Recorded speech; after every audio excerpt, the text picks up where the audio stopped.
విన్నటువంటి వ్యక్తులు ఖచ్చితంగా వినాశాయ చెడిపోతారు. గురు బుద్ధి విశేషత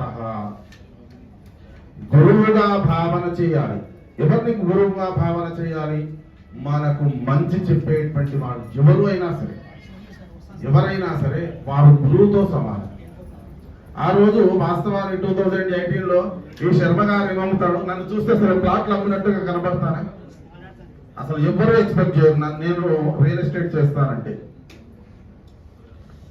రియల్ ఎస్టేట్ లో నేను ప్లాట్ల బిజినెస్ చేస్తానంటే నన్ను ఏ ఒక్కరు కూడా నమ్మరు. ఈయనేం చేస్తాడు, ఈయనేం అమ్ముతాడు అనుకుంటాడు. అంటే నా డ్రెస్ స్టైల్ అట్లాగే ఉంటుంది. నేను ఇలాగ దోతి కట్టుకొని వెళ్ళిపోతాను. సైడ్ కూడా అవసరం అనుకుంటే లుంగి కట్టుకొని అట్లనే సైడ్కి తీసుకొని వెళ్ళిపోతాను.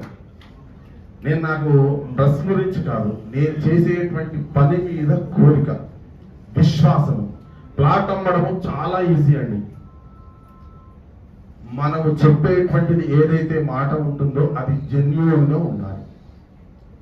మనం ఏ కస్టమర్కి ఏదైతే చెప్తున్నామో అది తెల్లవారు సైట్కి వచ్చినప్పుడు చూసినట్టయితే సేమ్ యాజ్ ఇట్ ఈజ్ గా ఉండాలి. ఆ రోజు నువ్వు ప్లాట్ కొనుమనాల్సినటువంటి అవసరం లేదండి.